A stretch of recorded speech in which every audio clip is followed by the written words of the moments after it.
लद्दाख में स्थानीय लोग अपनी 4 मांगों को लेकर प्रदर्शन कर रहे हैं और इसी के चलते गत शनिवार यानी 3 फरवरी को लेह में बड़े पैमाने पर विरोध रैलियां देखने को मिली।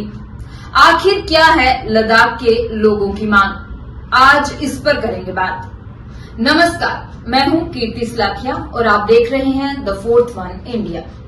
5 अगस्त 2019 को केंद्र सरकार ने जम्मू और कश्मीर पुनर्गठन अधिनियम 2019 में संशोधन करते हुए पूर्ववर्ती जम्मू कश्मीर राज्य को 2 केंद्र शासित प्रदेशों में विभाजित कर दिया, जिसमें जम्मू कश्मीर को मिले विशेष दर्जे धारा 370 और 35A को निरस्त करते हुए जम्मू कश्मीर को विधायिका जबकि लद्दाख को बिना विधायिका के केंद्र शासित प्रदेश में बदल दिया गया।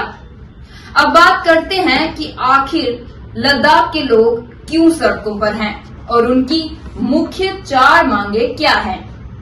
लद्दाख के लोग लद्दाख को राज्य का दर्जा देने, लद्दाख को ट्राइबल स्टेटस देते हुए संविधान की 6ठी अनुसूची में शामिल करने, लेह और कारगिल के लिए एक संसदीय सीट और स्थानीय लोगों के लिए नौकरी में आरक्षण की मांग कर रहे हैं। अपनी इन्हीं मांगों को लेकर लद्दाख के लोगों ने गत शनिवार यानी 3 फरवरी को लद्दाख को पूरी तरह बंद रखा।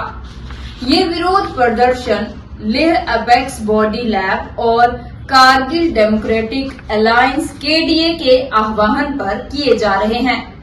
प्रदर्शन कर रहे लोगों का कहना है कि केंद्र शासित प्रदेश बनने के बाद लद्दाख के छात्रों के लिए गेजेटेड पोस्ट के अवसर सीमित हो गए हैं, क्योंकि वर्तमान में ऐसा कोई प्रावधान नहीं है और वे लद्दाख लोक सेवा आयोग गठित करने की मांग कर रहे हैं।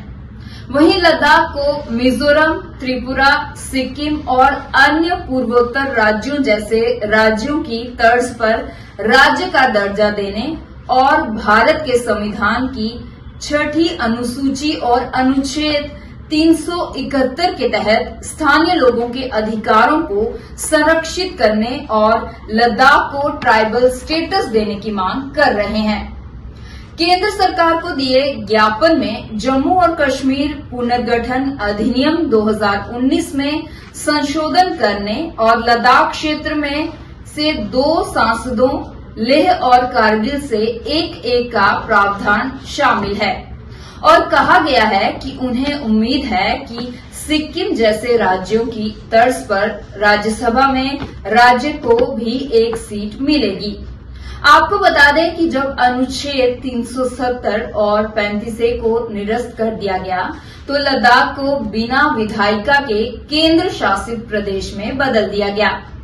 वहीं सुप्रीम कोर्ट ने भी अपने हालिया फैसले में कहा कि जम्मू कश्मीर में राज्य का दर्जा बहाल किया जा रहा है, लेकिन उन प्रावधानों को लद्दाख तक नहीं बढ़ाया जा रहा, वो केंद्र शासित प्रदेश ही बना रहेगा।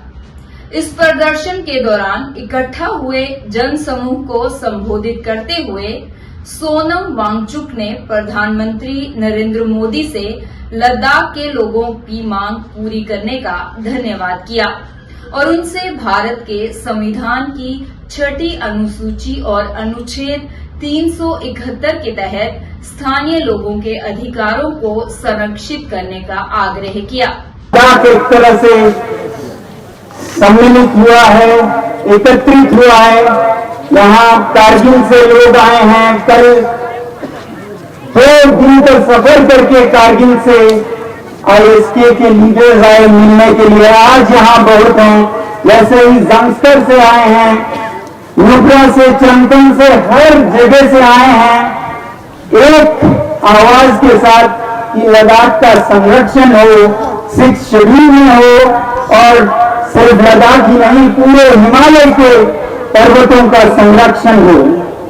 कभी कभी कोई मुझे पूछते हैं कि आप तो ये कोई पॉलिटिकल तो नहीं है, तो मैं ये कहूंगा पॉलिटिकल जिसे अगर हम पार्टी पॉलिटिकल कहें तो इसमें सवाल ही नहीं है।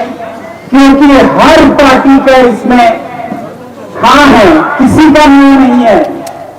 बीजेपी पार्टी का तो ये हमेशा चुनावी मुद्दा रहा है नंबर 1, बल्कि हमारे एमपी साहब ने ही हमें इसका रास्ता दिखाया था 6 शेड्यूल का।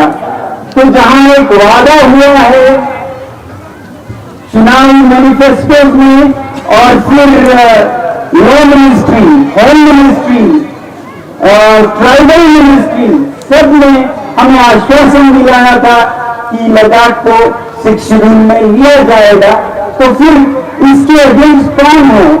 कैसा कंट्रोवर्सी, कैसा पॉलिटिक्स?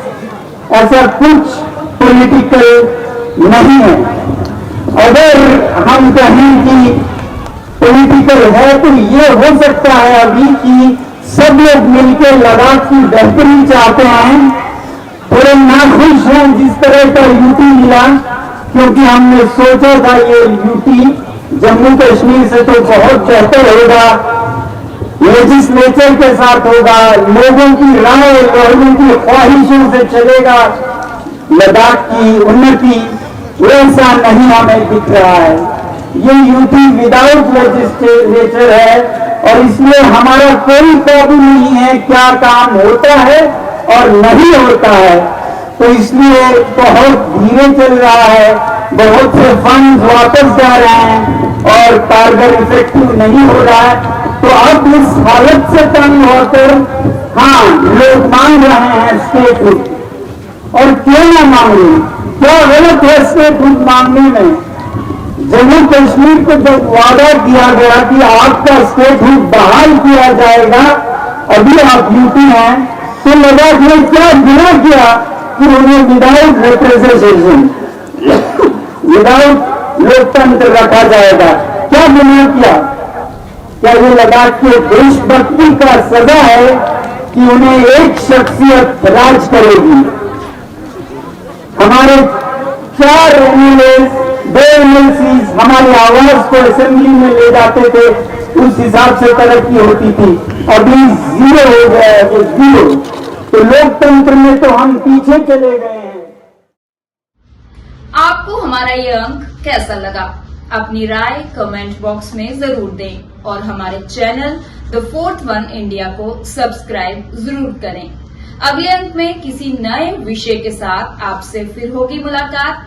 तब तक के लिए हमें दीजिए अनुमति और आप बने रहिए द फोर्थ वन इंडिया के साथ। धन्यवाद।